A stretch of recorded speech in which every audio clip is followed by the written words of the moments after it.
2023년 3월 14일 미국 소비자 물가 지수가 발표되었습니다. 이를 두고 그레이트 리세션 2023년 경제 전망의 저자이신 김광석 교수님을 모시고 이야기를 나눠보도록 하겠습니다. 교수님 안녕하세요. 네, 안녕하세요.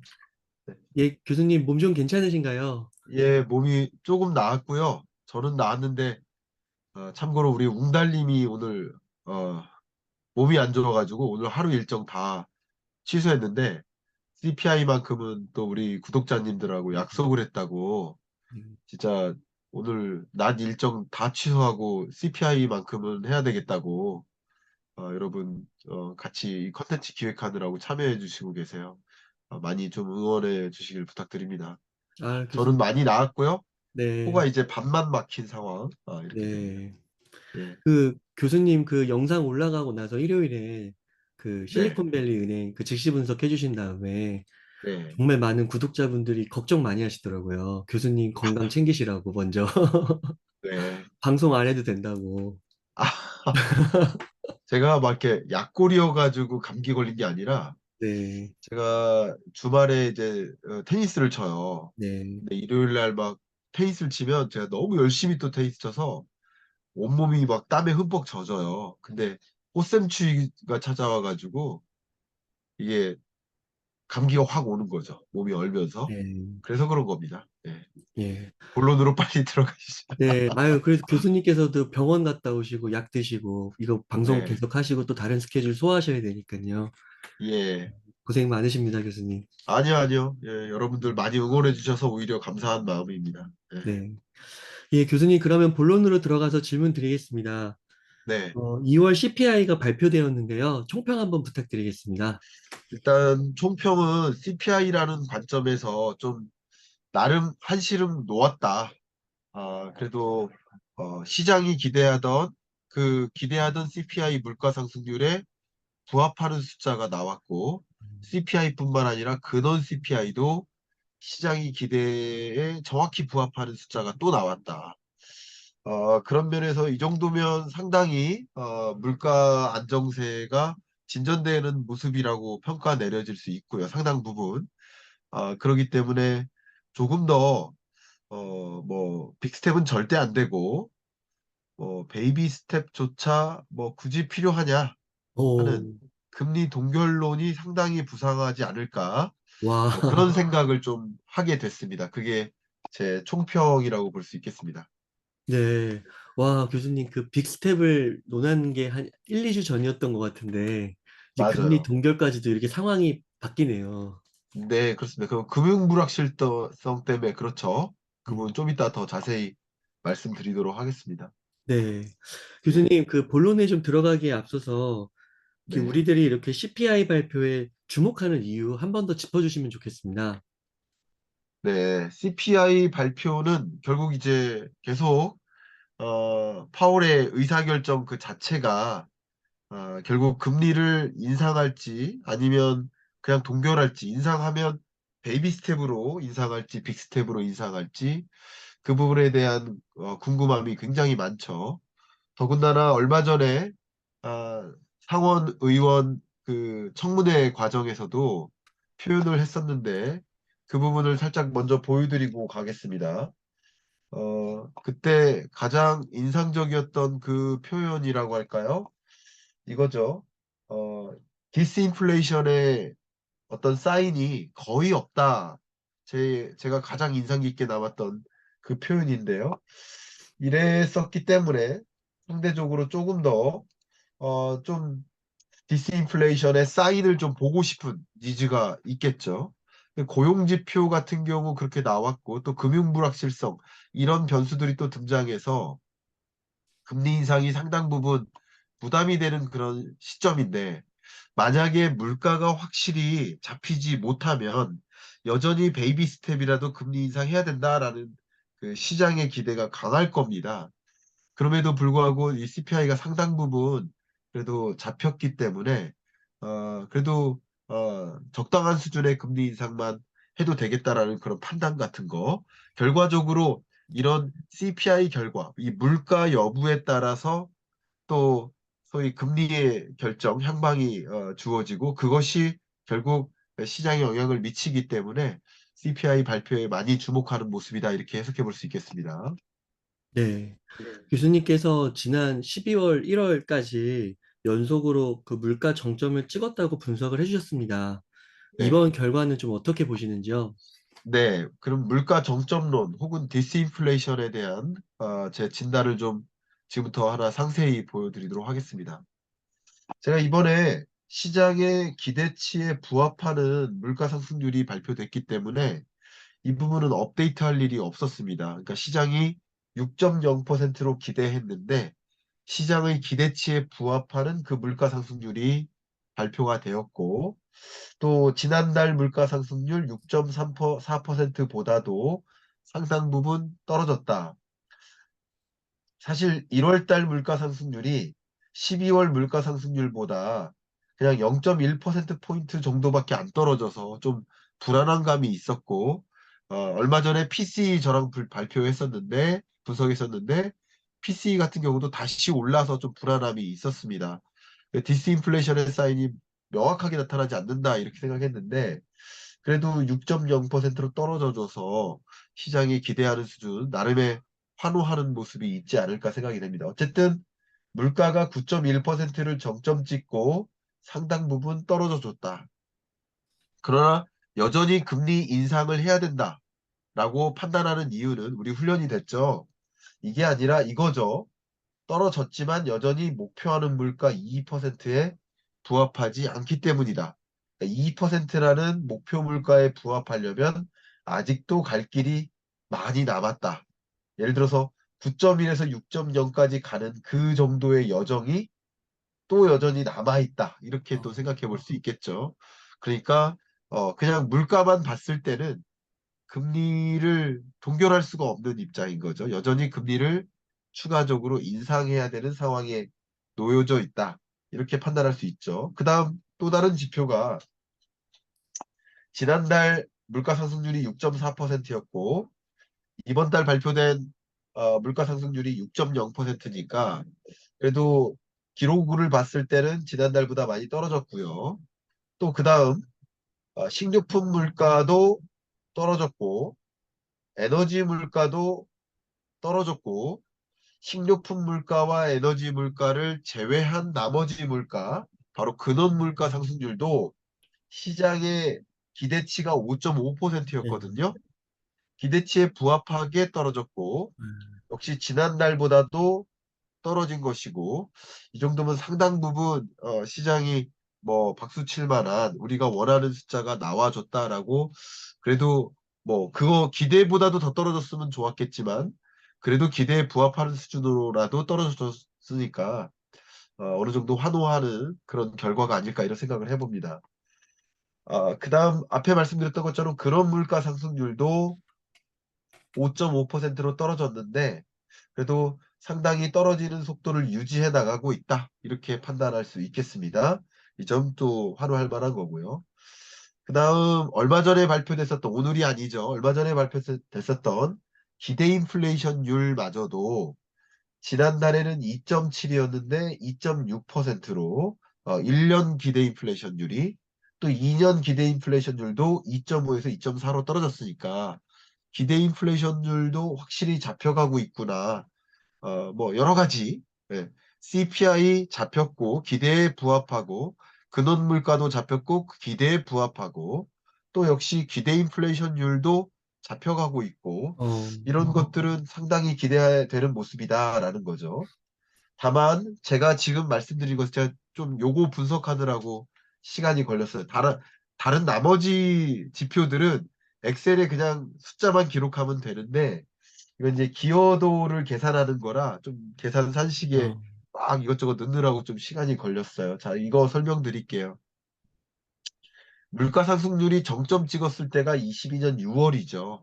그때와 비교하는 겁니다. 9.1%. 그럼 네. 9.1%를 만들기에 야기한 여러 부문별 기여도가 있을 거예요. 그죠?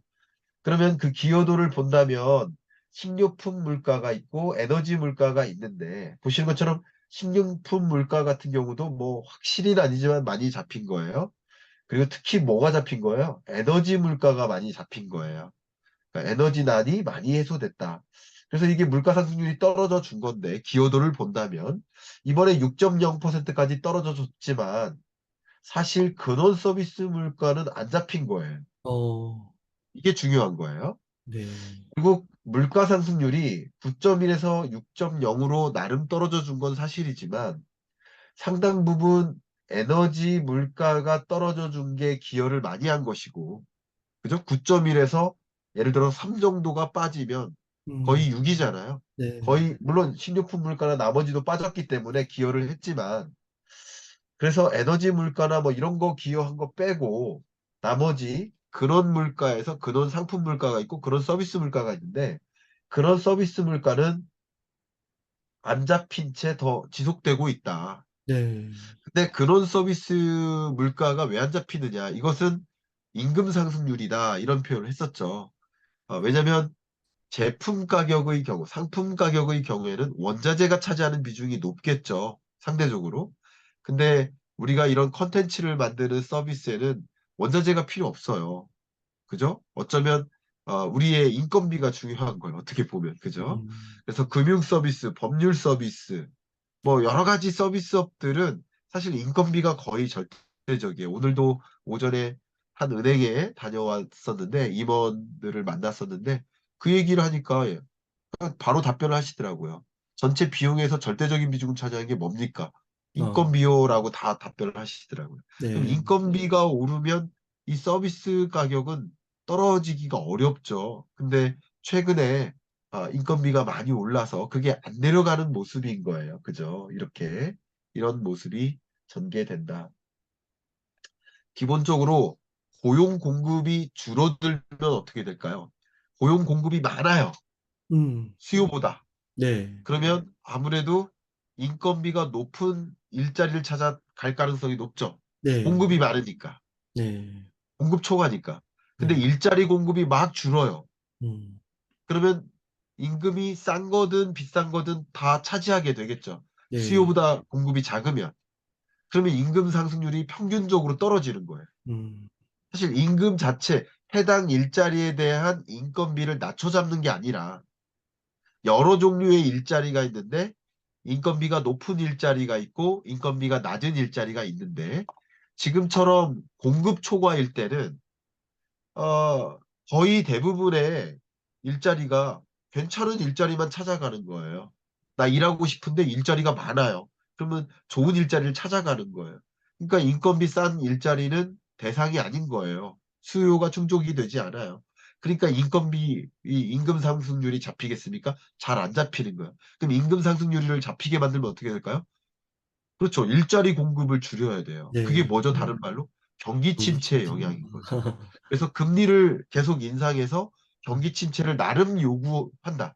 경제 위기까지는 아니지만 나름의 경기 침체를 유도하고 그로 인해서 후행적으로 고용 침체까지 만들어야 임금도 상대적으로 평균 임금 상승률이 떨어지는 거죠. 네. 해당 일자리의 인건비가 떨어질 일은 없겠죠. 그죠? 음, 우리가 연봉을 낮춰서 이직하진 않잖아요. 그런 네. 원리예요. 하방 경직성이 있기 때문에. 그러나 인건비가 낮은 그 임금이 낮은 일자리마저도 채워질 때 평균 임금 상승률이 떨어지는 거다. 결국 이렇게 근원 서비스 물가가 안 잡히는 상황이기 때문에 연준 입장에서는 어쨌든 FMC 회의에서 금리 인상이 필요한 것이다. 라고 충분히 주장할 만한 근거가 있다. 네, 동결할 필요가 없기도 하다. 이런 근거가 좀 찾아진 거라고 볼 수 있겠습니다. 아, 네. 교수님, 저희가 이렇게 CPI 발표 관심을 기울이는 거는 또 하나가 차주에 있을 FOMC 회의 결과 때문인 듯한데요. 네. 시장에서는 기준금리 인상폭을 좀 어떻게 보고 있는지 확인할 수 있을까요? 네, 시장에서의 기준금리 인상폭은 어쨌든 시장에 뭐 뭔가 시장이 뭔가 부합하는 그 물가 상승률이 나왔으니까 그래도 그 변화는 크지 않을 거라고 생각이 됩니다만 어쨌든 말씀드려보도록 하겠습니다.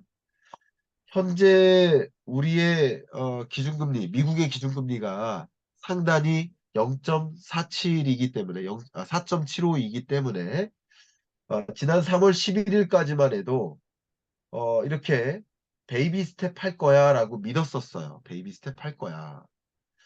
그러다가 상원 의원의 청문회가 있었고 지난주에 또 빅스텝의 무게가 확 올라간 적이 있었죠. 여러분 아마 기억하실 겁니다. 그 부분은 제가 추가적으로 안 보여드려도 될 텐데 그런데 오늘 CPI 발표 전에 보니까 보시는 것처럼 그냥 동결할 가능성도 높다. 어, 이렇게 인정하기 시작했어요. 동결할 가능성도 높다.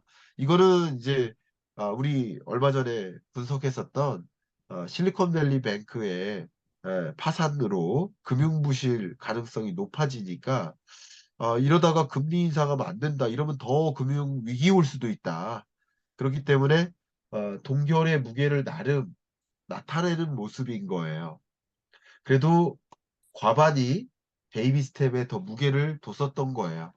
근데 이번에 CPI 결과는 시장에 딱 부합하는 수준에 불과하고 그리고 근원 물가는 전혀 안 잡혔으니까 제가 누차 말씀드리지만 지금 말씀드렸던 근원 서비스 물가의 기여도가 안 잡힌 상태이기 때문에 고용도 나름 완전 고용에 가까운 그 수준을 유지하고 있기 때문에 파월이 디스인플레이션의 사인을 못 보겠다라고 판단한 그 근거도 결국 그 부분이기 때문에 그래서 아무래도 어, 베이비 스텝이라도 금리를 더 인상해야 되겠다라는 생각을 강하게 먹고 있지 않을까 하는 마음이 저는 들어요. 그래서 세미 패드워치를 지금 새롭게 돌려보도록 하겠습니다. 지금 또 접속자가 많은 것 같은데 정말 그런지 보겠습니다. 지금 접속자가 많아서 좀 예, 보시는 것처럼 그러네요. 어, 시장이 이 CPI 결과를 보고 네. 보신 것처럼 베이비 스텝의 무게를 베이비스텝이, 더 두는 거예요. 동결의 가능성은 없겠구나. 포기 음, 이거예요. 어, 나름 CPI가 5%대를 본다든가, 그죠? 근원 물가 중에 근원 서비스 물가가 4.2 기여도에서 4.1이나 4.0으로 좀 떨어져 준다든가, 뭐 이렇게 되면 금리 동결할 가능성이 좀 있겠는데 좀 금융부실 문제도 있고 근데 물가가 전혀 안 잡힌 상태에서 만약에 금리를 동결해 버리면 금융부실 문제가 뭐 좀 중요하긴 하겠지만 그렇다고 물가 그냥 방관하겠다라는 표시처럼 이해할 수 있다는 거죠. 그런 네. 관점에서 시장은 다시 한번 베이비 스텝이 필요하다라고 입장을 보이는 것이 아닌가 이렇게 해석을 해볼 수 있을 것 같습니다. 그렇게 CPI에 대한 결과가 그렇게 해석되어집니다. 와, 진짜 이 CME 와치 볼 때마다 정말 네, 전 세계인의 눈이 얼마나 주목하고 있는지를 새삼 볼 수 있어서 놀라운 것 같습니다. 네. 지금 모든 국면을 보면 음, 예를 들어서 파월 연준 의장이 청문회를 했어요. 그 청문회에 왜 관심이 있냐면 결국 금리, 음, 그죠? 뭐 PC 물가 발표가 돼요. 역시 그게 금리. 음, 또 실리콘밸리 뱅크의 파산으로 금융부실 가능성이 높아지니까 네. 결국 그걸 또 호재로 받아들여. 왜? 금리 동결할 것 같아. 음, 곧 인하할 것 같아. 결국 금리에 모든 것들은 그 깔때기처럼 음, 별거 다 얘기하다가 결과적으로 금리에 집중을 하는 모습. 역시 CPI 결과도 결과적으로는 그냥 기대에 부합하는 물가에 도달하긴 했지만 여전히 파월이 입장에서 충분히 금리를 인상할 만한 그런 어떤 결과가 나온 것이다라고 또 파월의 입장에서 해석해 보는 경향이 아닌가 이런 생각을 해봅니다. 네. 교수님께서 지난 주말에 그 실리콘밸리 은행 파산에 대해서 분석해 주시면서 이 실리콘밸리 은행이 그 페드의 통화 정책 방향에 영향을 미칠 것이라고 말씀을 주셨습니다. 그리고 네, 요즘 뉴스를 보니까 또 추가로 뭐 파산 가능성이 높은 은행 리스트도 나오고 막 그러더라고요. 네. 그래서 이런 그 실리콘밸리 은행 파산 이런 사건이 FOMC 금리 결정에 좀 어떤 영향을 주게 될 것인지 좀 궁금합니다. 네, 그 부분을 좀 설명드려보도록 하겠습니다. 가장 중요한 변수죠. 어쩌면 지금은 이 CPI 결과보다 금융 불확실성, 금융 부실 문제에 더 관심이 있는 게 아닌가 생각이 됩니다. 뭐 그것이 어떤 영향을 미쳤는지 한번 설명드려 볼게요. 자, 불과 한 달 전까지만 해도 현재 4.75%의 기준금리가 유지되고 있는데 동결할 일은 없어. 근데 아마도 베이비 스텝 할 거야 라고 믿고 있었단 말이에요. 그런데 그 이후에 뭐 여러 가지 일주일 전에 좀 빅스텝의 무게를 두기 시작했어요. 왜냐하면 상원 의원, 하원 의원을 만나서 또 여러 가지 히어링, 이 청문회를 하는 과정에서 야, 뭐 전혀 디스인플레이션의 사인이 없다든가 계속 금리 인상해서 목표 물가 2%에 부합할 때까지 가겠다라는 그런 표현들을 하면서 아, 그럼 빅스텝 하겠네라고 생각을 했어요. 그런데 불과 하루 전에 어떻게 했어요? 동결하겠다, 다시.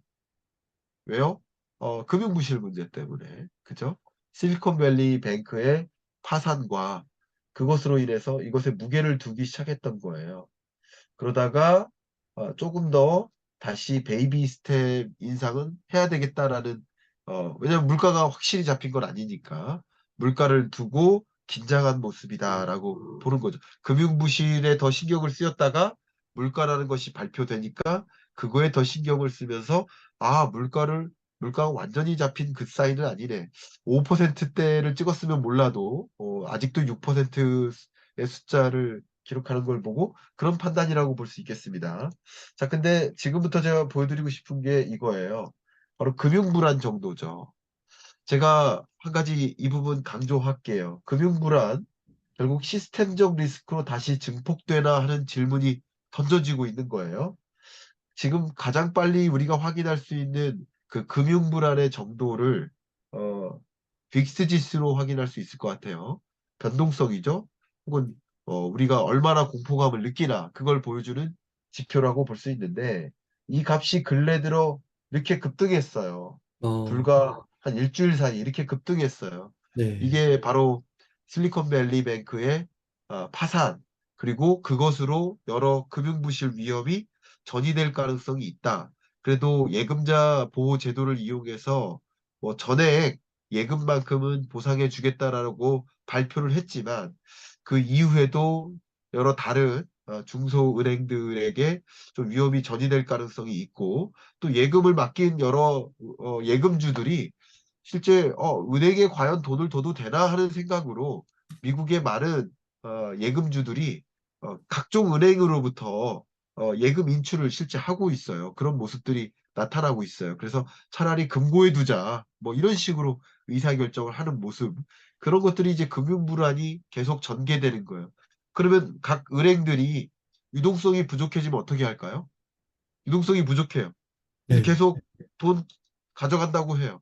네. 그러면 유동성이 부족하니까 또 뭔가를 팔아야 되거든요. 네. 투자 자산을 팔아야 되거든요. 음, 근데 물론 실리콘밸리 뱅크 같은 경우는 국채에 투자를 많이 했지만 상대적으로 다른 미국 나머지 약 5천 개 은행 같은 경우는 국채 투자한 비중이 상대적으로 작아요. 그래서 어, 위험이 좀 적을 수는 있지만 그러나 5천 개 은행 중에 평균이 그러한 것이지 또 어떤 은행은 실리콘밸리 뱅크보다 더 국채 투자 비중이 높은 투자 자산 중에 높은 은행이 분명히 있거든요. 근데 국채 자산 가치가 다 떨어지지 않았습니까? 금리가 올라갈 때 국채 가격이, 채권 가격이 떨어지니까 네. 결국 이 채권을 끝까지, 만기까지 보유하면 위험이 없어요. 그러나 중도에 매각하면 말 음, 그대로 떨어진 가격으로 자산을, 유동성을 마련해야 되니까 대규모 손실이 발생할지라도 돈 돌려달라는 그 예금주에게 돈을 돌려줄 의무는 있는 거잖아요. 그런 관점에서 위험이 지금 전이되고 있다. 금융 불안이 가중되고 있다. 이게 시스템적 리스크까지는 아직은 아니지만 그런 위험은 여전히 존재한다라고 보고 있기 때문에 마음 놓고 금리 인상할 수가 없는 겁니다. 자, 제가 이 부분을 좀 강조할게요. 아, 금통위에서 혹은 연준 위원들이 똑같은 생각을 할 겁니다. 고려하는 요소는 세 가지다. 제가 누차 말씀드렸기 때문에 잘 기억하실 겁니다. 경기 안정, 금융 안정, 물가 안정 세 가지 목표를 위해 통화 정책, 금리를 결정하는 거예요. 근데 경기는 나름 안정됐고 물가뿐만 아니라 금융 안정도 나름 우리가 마련했다. 그러니까 오로지 물가만 잡기 위해서 금리 인상할 수 있다라고 표현한 거죠, 그동안. 근데 금융 불안이라는 또 다른 과제가 등장했고 음, 금융 불안이 제기되면 경기도 굉장히 어, 불안정해져요. 그게 글로벌 금융위기가 그게 아닙니까? 그죠? 말 그대로 실물 경제 충격이 오잖아요. 세계 경제가 마이너스 성장하잖아요. 그죠? 그런 것들이 금융 위기로 인한 실물 경제 침체, 대침체까지 올 수 있는 거니까 이 부분이 또 우려되지 않을 수가 없어요. 그렇기 때문에 마음 놓고 물가 잡기 위해서 금리 인상할 수가 없는 거예요. 그래서 빅스텝은 넘어간 겁니다. 그래서 그냥 근데 그렇다고 금리 인상을 아예 안 하고 동결만 해버리면 그러면 물가 잡는 걸 포기하는 일 아니냐 이런 생각을 할 수 있다는 거죠. 그래서 베이비 스텝 정도만 해야 되겠다라고 시장이 그렇게 믿고 있지 않을까 생각하고요. 제가 작년부터 경제전망서 낼 때 23년 내에는 금리 인하는 없을 것이다라고 말씀드렸어요. 근데 금리 인하가 있다면 세 가지 시나리오가 있다. 제가 웅달 책방하고도 이걸 이미 녹화했어요. 세 가지의 경우에는 그래도 이런 일들이 있으면 금리 인하가 있을 수 있다. 그런 일들 중에 하나가 어쨌든 여러 우리가 돌발 변수가 발생해서 물가가 확실히 잡힐 경우 그건 당연히 금리 인하를 할 수 있는 거예요. 두 번째, 세 번째가 중요한데 그 두 번째만 지금 말씀드릴게요. 시간 관계상. 그 두 번째가 뭐냐면 어떤 경우에서 시스템적 리스크가 발생하면 그때는 다른 거 안 보고 일단 시스템적 리스크에 대응하기 위해 움직일 것이다. 라고 말씀드렸어요. 그러니까 그런 일이 발생할 가능성이 점증된 거예요. 지금 이 순간. 네. 예를 들면 2008년 글로벌 금융위기 때도 FMC 회의가 8번 있어요. 1년에. 근데 정례 회의가 아닌 긴급 소집 회의를 열어서 금리를 B컷으로 인하한 적이 있습니다. 그게 시스템적 리스크를 발견하고 단행한 거예요. 역시 이번에도 2020년 팬데믹 위기 때도 3월 달에 긴급 소집 회의를 열어서 B컷 0.5%포인트 B컷의 금리 인하를 한 적이 있어요. 그것은 말 그대로 시스템적 리스크, 경제가 붕괴되니까 그건 막아야 된다 하면서 금리를 대폭으로 인하했었던 겁니다. 역시 이번에도 우리가 이걸 예의주시하면서 만약에 이게 시스템적 리스크로까지 번질까? 아니면 정말 몇 개 중소은행의 파산으로 끝날까? 이것을 좀 계속 예의주시해야 될 필요가 있고 실제 시스템적 리스크로 점증될 경우라면 여러분이 그 두 번째 시나리오에 해당되기 때문에 금리 인하가 당연히 있을 수도 있다. 이런 식으로 가정하셔도 되겠습니다. 저는 그런 의견을 좀 올리고 싶습니다. 아, 네, 교수님. 교수님, 그러면 이제 미국 시간 기준으로 FOMC 회의가 3월 22일에 열리는데요. 네. 그때도 결과가 나오는 대로 즉시 분석 좀 부탁드리면서, 네. 그러면은 혹시 그때 기준금리 인상 속도는 어떻게 예상하시는지 말씀 부탁드립니다. 네. 그래서 저 총괄적으로 말씀드리면 지금부터는 이제 남은 기간 동안 역시 블랙아웃 기간이잖아요. 그래서 FMC 위원들, 파월을 비롯한 위원들이 언론에서 활동을 할 수가 없어요. 무슨 발언을 할 수가 없어요. 소위 지금 이런 엄청난 일이 발생했는데도 파월이 뭔가 입장 표명을 못 했잖아요. 그죠? 물론 긴급 소집 회의를 했습니다만, 그죠? 그렇기 때문에 우리가 파월의 마음을 사실은 제대로 알 수가 없는 입장이에요.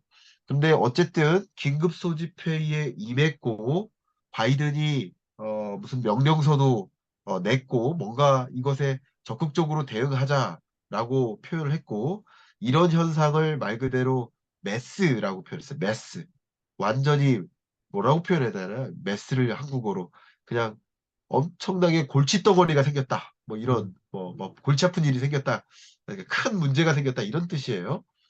그만큼 바이든이 강조하고 있기 때문에 통화정책 당국도 당연히 이 금융 불확실성이 있는데 무리하게 금리 인상을 해서 그것으로 인해서 추가적인 금융 불확실성을 더 키울 필요는 없다.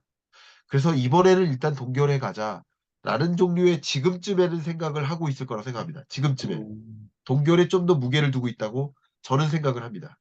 지금쯤에는. 네. 왜냐하면 한 번 쉬었다가 금리 인상하는 것도 여전히 속도 조절이기 때문에 일단 속도 조절 수순에 들어갔기 때문에 굳이 금리 인상을 이 와중에 어, 그죠? 예를 들어서 이 전쟁 중인데 무슨 이렇게 화장하고 있냐고요. 그죠? 전쟁할 때는 전쟁에서 먼저 이겨야 되니까. 지금은 다른 거 볼 데가 없습니다. 물가 조금 잡혔다 안 잡혔다 이걸 사실 예의주시할 때가 아니에요. 시스템적 리스크가 발생하면 파월은 진짜 어마어마한 실패자인 거예요. 그런 오명을 갖고 싶지 않을 거라고 저는 생각을 합니다. 그러니까 연준 위원 입장에서 생각을 해보자는 거예요. 그런 관점에서 지금은 동결의 무게를 두는데 어쨌든 22일까지라고 한다면 뭐 대략 한 일주일 이상의 시간이 남아 있죠. 그동안 금융 불확실성이 확실히 잡히는지 연쇄 파산이 더 이상 없고 또 여러 가지 대책들 이제 레귤레이션 도입한다고 했거든요. 금융 규제 같은 거. 그래가지고 철저하게 이런 위기가 전이되지 않도록 음, 미국 행정부가 어떻게 움직이는지를 지켜보고 금융부실 없겠네라고 한 일주일이나 한 7, 8일 후에 판단 내려진다면 역시 20일, 22일 동안의 그 회의 동안 금융부실은 진짜 안 왔어. 잠깐 일시적인 이벤트였어. 요렇게만 생각하고 간다면 그래, 그러면 물가 어쨌든 잡는 노력을 해야 돼. 그리고 금리 동결하면 물가 잡는 거 신경 안 쓴다고 오해할 수 있으니까 그 시장의 오해를 만들면 안 되니까 어, 베이비 스텝을 할 수 있어. 이렇게 생각할 수 있는 거거든요. 결국은 이 금융 부실 문제 여기에 모든 것이 달려 있다. 지금은 동결의 무게를 둘 가능성이 있지만 또 그때쯤 되면 결국 금융 부실 문제가 어떻게 해소되는지에 집중하면서 통화 정책을 방향을 결정할 것이다. 이렇게 생각합니다. 그 교수님께서 항상 그 파월의 마음을 읽어야 된다. 그렇게 말씀을 해주셨는데, 네. 시점으로 지금은 금리 동결. 하지만 그 금융 부실이 어느 정도 잡히느냐에 따라서 FOMC가 가까우기 때까지 가까우면 올수록 이제 베이비 스텝 쪽으로도 갈 수 있다. 이렇게 그렇죠. 구분해서 설명을 해주시니까 되게 네. 이해가 더 잘 되는 것 같습니다. 말씀 감사합니다. 다행입니다. 네. 네. 교수님, 그러면 끝으로 하고 싶으신 네. 말씀, 강조하고 싶으신 말씀 있다면 부탁드리겠습니다. 지금부터는 결국 실리콘밸리 은행이 그 다음으로 어떻게 이 문제가 전개될지. 예를 들면, 뭐, 금융사가 SBV를 내가 인수하겠다. 이렇게 생각할 수도 있습니다. 영국에서는 이미 인수되었지 않습니까? 이 실리콘밸리 은행이 굉장히 말하자면 자동차 산업에서 테슬라 같은 은행이었어요. 어, 왜냐면 우리나라에는 샘플이 없어요. 우리나라는 다 주택담보 얼마나 갖고 있냐. 그럼 담보 가치의 얼마만큼만 대출해 줄게. 나쁘게 얘기하면 중학생도 그 정도는 계산해 줄 수 있어요. 근데 실리콘밸리 은행의 이 예금주 혹은 거래자가 다 누구예요? 스타트업이에요. 그 스타트업은 지금 매출이 잘 안 일어나고 있는 기업이라는 거죠. 근데 그런 기업에게 대출을 제공해 준다. 라는 것은 이 스타트업의 미래 가치를 계산하는 능력이 있어야 돼요. 또 어, 갖고 있는 건 오로지 기술이고, 갖고 있는 건 특허권 하나예요. 그거 가지고 이것은 시장 가치가 이러하고, 그리고 나중에 이렇게 되고, 이 기업의 경쟁력은 이렇고, 이 기술이 다른 기술보다 이렇게 뛰어나고, 이런 기술 가치 평가라고 하는데, 기술 가치 평가 능력을 갖고 있는 굉장히 우리나라에서 사실은 이게 매우 부족한 그런 영역이고, 우리나라 은행장이니 뭐 임원들이 미국에 이렇게 연수 갈 때 실리콘밸리 은행은 성지순례 하듯이 한 번씩 꼭 방문하던 그런 은행이었습니다. 어쨌든 그런 혁신 은행이기 때문에 상대적으로 지금 고금리의 역습을 받은 것이지만 그, 그 은행 자체가 부실했었던 건 아니라고 볼 수 있거든요. 그래서 누가 인수할 것인지 뭐 이런 것들도 좀 주목해 보시면 좋겠고요.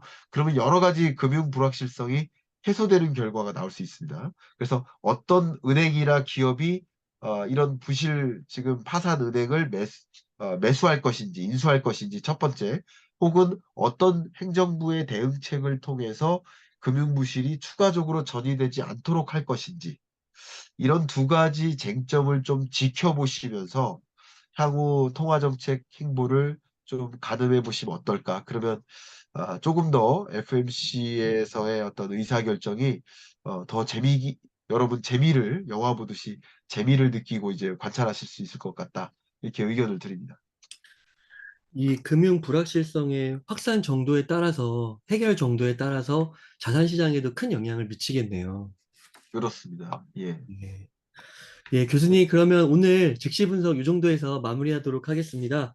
이렇게 해서 그레이트 리세션 2023년 경제 전망의 저자이신 김광석 교수님을 모시고 이야기를 나눠봤습니다. 긴 시간 동안 유익한 인사이트 많이 나눠주셔서 감사의 말씀드립니다. 오늘 고생 많으셨습니다. 예, 감사합니다.